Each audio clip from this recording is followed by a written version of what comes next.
यूहन्ना रचित सुसमाचार 10 अध्याय 27 आयत हम पढ़ेंगे। मेरी भेड़ें मेरा शब्द सुनती हैं, मैं उन्हें जानता हूँ और वो मेरे पीछे पीछे चलती हैं, और मैं उन्हें अनंत जीवन देता हूँ। वे कभी नष्ट न होंगी और कोई उन्हें मेरे हाथ से छीन न लेगा। प्यारे प्रभु, इन पवित्र वचनों को आपकी आवाज है प्रभु जी, हम प्रत्येक को आपकी आवाज सुनने वाला बना, आपके पीछे चलने वाला बना। यीशु मसीह के नाम से प्रार्थना करते हैं, आमीन। सब ने समझना है, मसीह जीवन परमेश्वर को सुनकर चलने वाला जीवन है। हम पिछले दिनों से सीख रहे थे पवित्र आत्मा के अनुसार हम कैसे चलना सीख। पवित्र आत्मा की सुनना, प्रभु को सुनना है। मसीह जीवन की कल्पना नहीं कर सकते बिना पवित्र आत्मा की अगुवाई, प्रेरणा। पवित्र आत्मा प्रार्थना करना सिखाता है, आराधना में मदद करता है, वचन सिखाता है। पवित्र आत्मा हमें वरदान देता है। पवित्र आत्मा में सामर्थ है।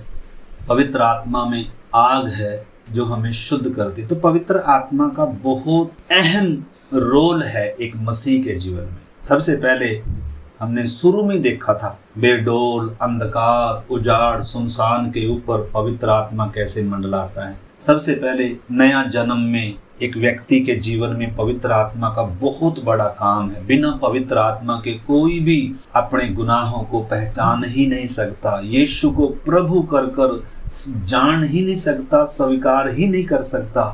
तो पहले एक व्यक्ति के बाहर से रहकर पवित्र आत्मा काम करता है। जब एक व्यक्ति होश में आता है, अपने पापों की पहचान में आता है, अंगीकार, मन फिराव और यीशु को जब वो अपना प्रभु कर कर स्वीकार करता है, तब पवित्र आत्मा एक व्यक्ति के जीवन में आता है। जीवन में क्यों आया?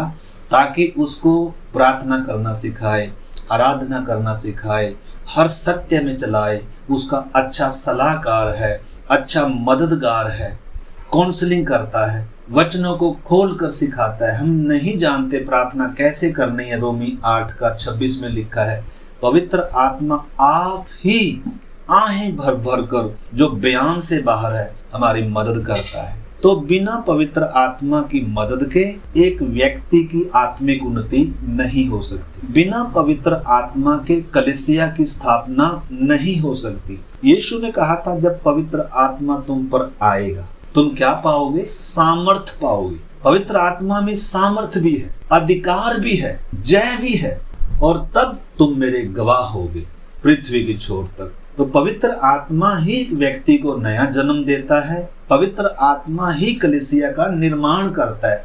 तो इस करके बिना पवित्र आत्मा के कलीसिया में या विश्वासी जीवन में कोई जीवन नहीं है। जैसे हमारा मोबाइल, अगर बैटरी ना हो तो वो डेड है, या मोबाइल सही है, बैटरी भी सही है, चल रहा है वैसे, लेकिन अगर इसमें सिम नहीं है, सिम से ही जुड़ता है, हर कहीं हर किसी से बात कर सकते हैं।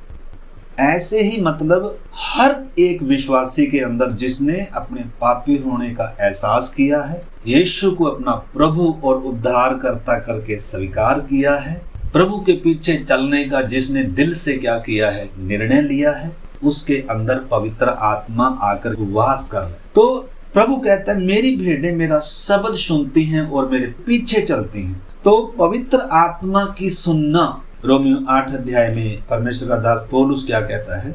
इसलिए कि जितने लोग परमेश्वर की आत्मा के चलाए चलते हैं वे ही परमेश्वर के पुत्र हैं। क्योंकि तुमको दास्तव की आत्मा नहीं मिली कि फिर भयभीत हो, परंतु लेपालकपन की आत्मा मिली है, जिससे हम हे अब्बा, हे पिता कहकर पुकारते हैं। और आत्मा आप ही हमारी आत्मा में गवाही देता है कि हम परमेश्वर की संतान हैं। पवित्र आत्मा जो तसल्ली देता है, जो शांति देता है, जो सामर्थ देता है, जो प्रेरणा देता है, जो अगुवाई देता है, जो मदद करता है प्रार्थना करने में, आराधना करने में, वचन पढ़ने में। अगर पवित्र आत्मा मदद ना करे, प्रेरणा ना दे, एक्टिवेट ना हो हमारे जीवन में, तो सिर्फ रिवाज बनकर रह जाएगा मसीह जीवन, एक बोझ बनकर रह जाएगा मसीह जीवन। बिना आनंद के होगा, बिना सामर्थ के होगा,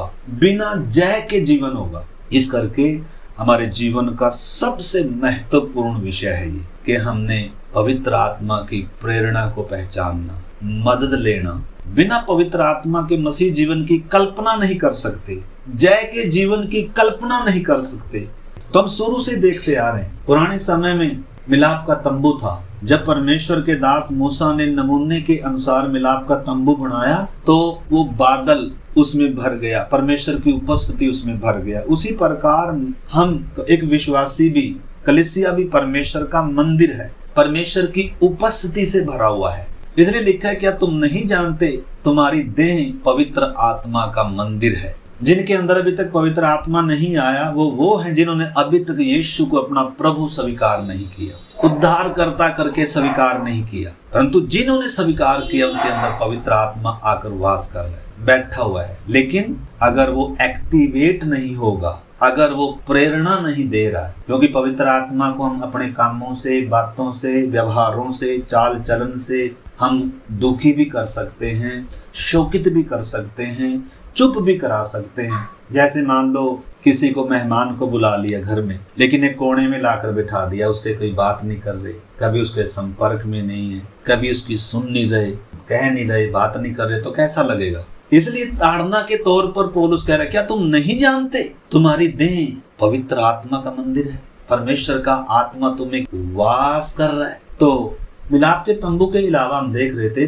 पुराने नियम की जो कलीसिया थी। पुराने नियम की कलीसिया कौन थी? इजराइल। इजराइल को जब परमेश्वर ने गुलामी में से छुड़ाया और उनको किधर से चलना है, कब चलना है, उसकी अगुवाई करने के लिए परमेश्वर ने दिन में तो बादल का छाया और रात में अग्नि की ज्वाला दिया, ताकि वो दिन भी चले रात भी चले। हमने गिनती की किताब उसका 9 अध्याय और 10 अध्याय में पढ़ा था, बाद में भी आप पढ़ना। कहाँ उन्होंने पड़ाव लगाना है, कितने दिन का पड़ाव होगा, वो अपनी बुद्धि से नहीं चल रहे, अपने दिमाग से नहीं चल रहे, कल्पना से नहीं चल रहे, अपनी भावनाओं में नहीं चल रहे, बल्कि स्पष्ट अगुवाई मिल रही है। बादल की छाया कहीं एक सप्ताह के लिए रुकता है, एक सप्ताह में उठ जाता है। उसी समय उन्होंने तुरंत बादल को देखना है और अपनी तैयारी करनी है, कूच करना है। पिछले दिनों हम सीख रहे थे, जहाँ बादल ठहर जाता है, कहीं तो एक दिन ठहरता है, कहीं सप्ताह, कहीं महीना, कहीं साल भी लग जाते हैं। जब तक बादल उनके ऊपर से उठता नहीं था तब तक वो वहीं डेरे डाले पड़े रहते। तो परमेश्वर सिखा रहा था कि वास्तव में नए नियम में, नई वाचा में जो कलीसिया होगी, उनको चलाने के लिए पवित्र आत्मा होगा। इसलिए प्रभु ने चेलों को भी कहा था, जब तक पवित्र आत्मा ना पाओ यहीं ठहरे रहना, बाहर नहीं जाना। क्योंकि पवित्र आत्मा का काम है लोगों को मुक्ति के, उद्धार के अनुभव में लाना, लोगों को अंधकार से छुड़ाना। अगर बिना पवित्र आत्मा के जाएंगे तो काम नहीं होगा। इसलिए चेलों ने 10 दिन तक पवित्र आत्मा का इंतजार करते रहे, प्रार्थना करते रहे। हम देख रहे थे जब पेंतेकुस्त का दिन आया, जब पहली बार पवित्र आत्मा मनुष्यों के हृदयों में परमेश्वर का राज्य स्थापित किया, वो सामर्थ्य से भर गए।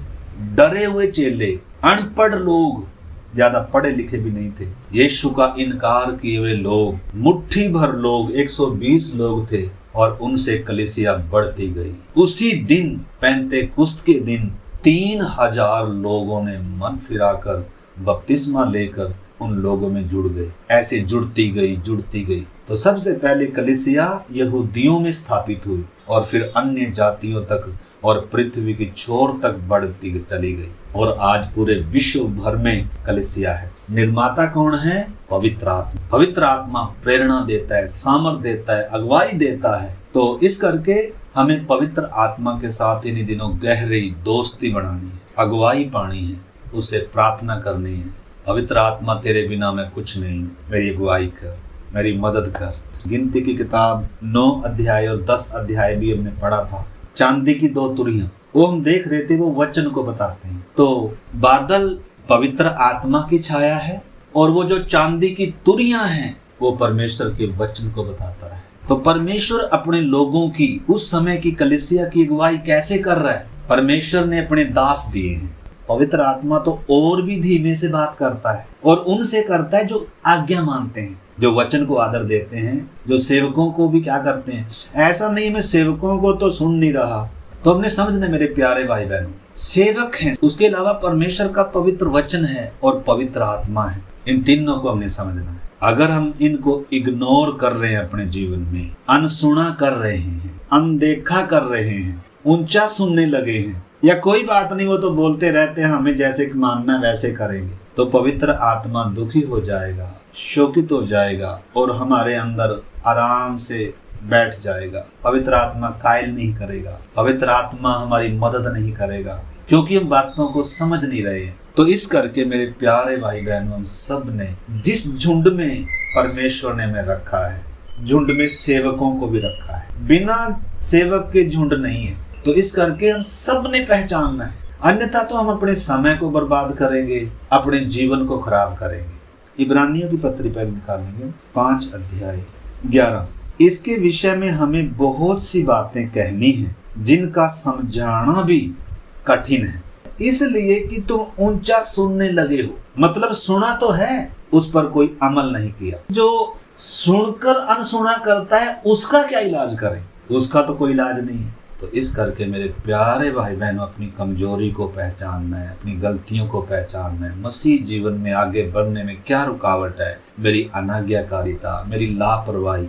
इधर परमेश्वर का वचन कहता है, समय के विचार से तो तुम्हें गुरु हो जाना चाहिए था, तो भी यह आवश्यक हो गया है कि कोई तुम्हें परमेश्वर के वचनों की आदि शिक्षा फिर से सिखाए। तुम तो ऐसे हो गए हो कि तुम्हें अन्न के बदले अब तक दूध ही चाहिए। दूध पीने वाले बच्चे की उम्र अलग होती है, उसका व्यवहार सब अलग होता है, क्योंकि दूध पीने वाले बच्चे को तो धर्म के वचन की पहचान नहीं होती, क्योंकि वह बालक है, परंतु अन्न सयानों के लिए है, जिनकी ज्ञान इंद्रियां अभ्यास करते करते भले और बुरे में भेद करने में निपुण हो गई हैं।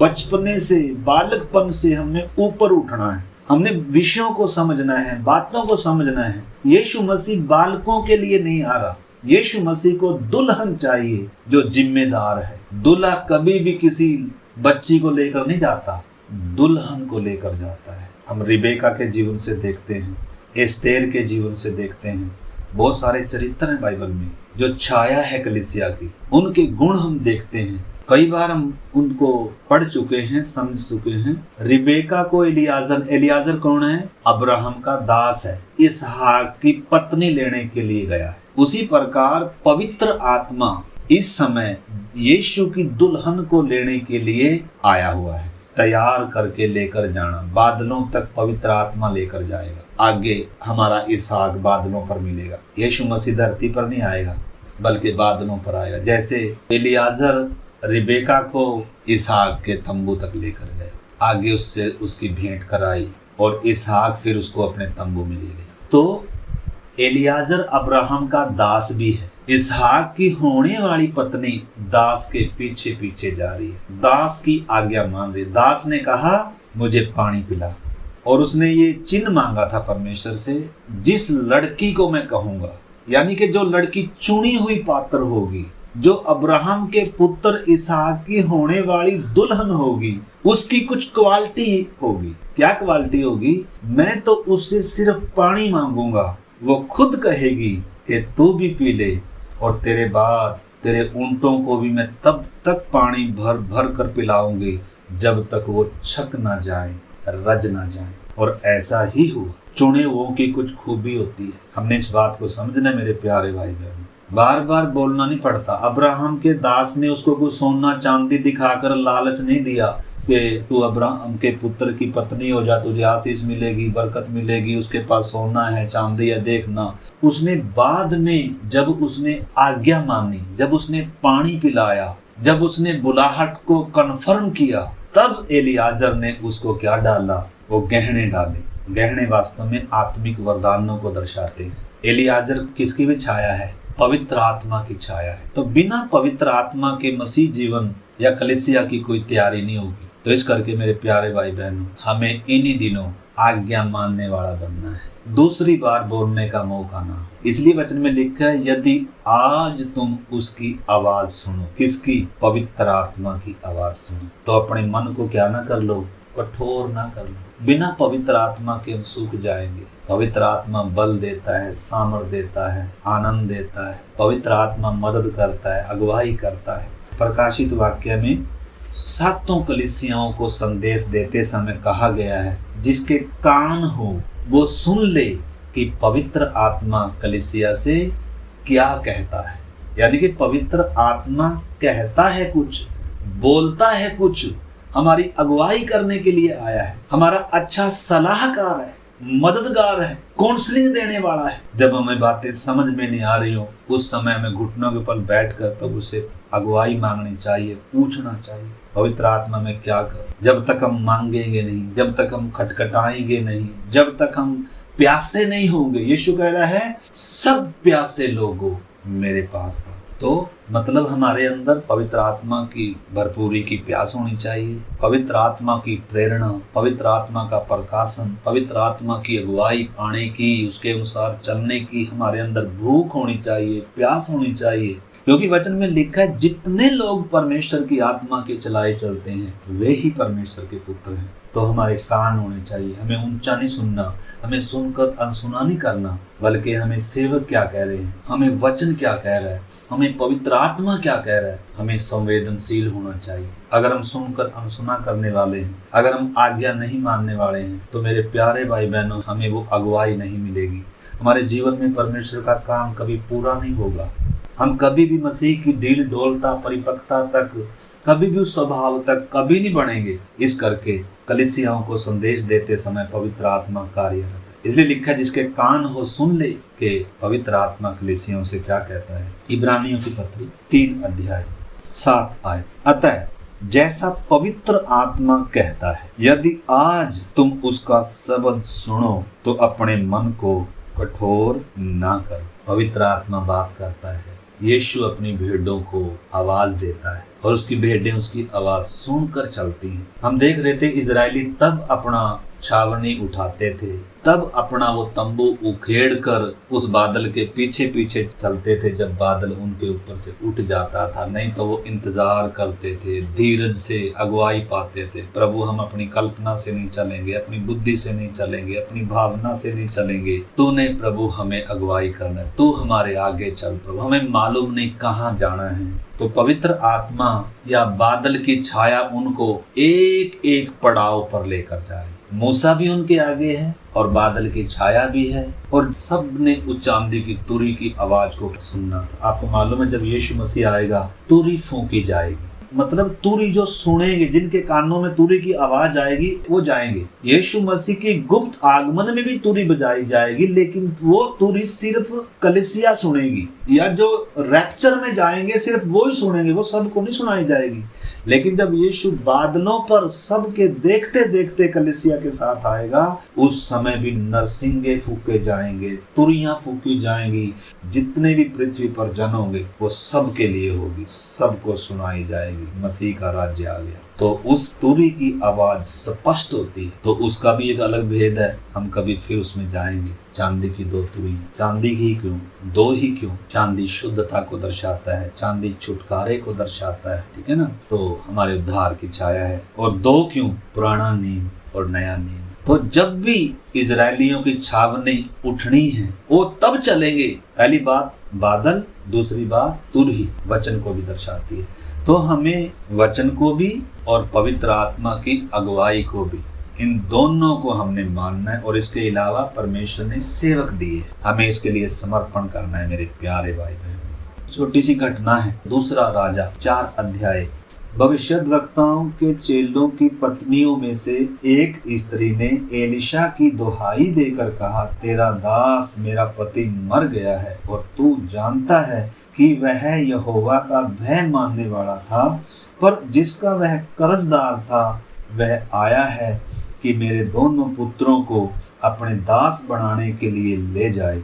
एलिशा ने उससे पूछा, मैं तेरे लिए क्या करूं? मुझे बता कि तेरे घर में क्या है।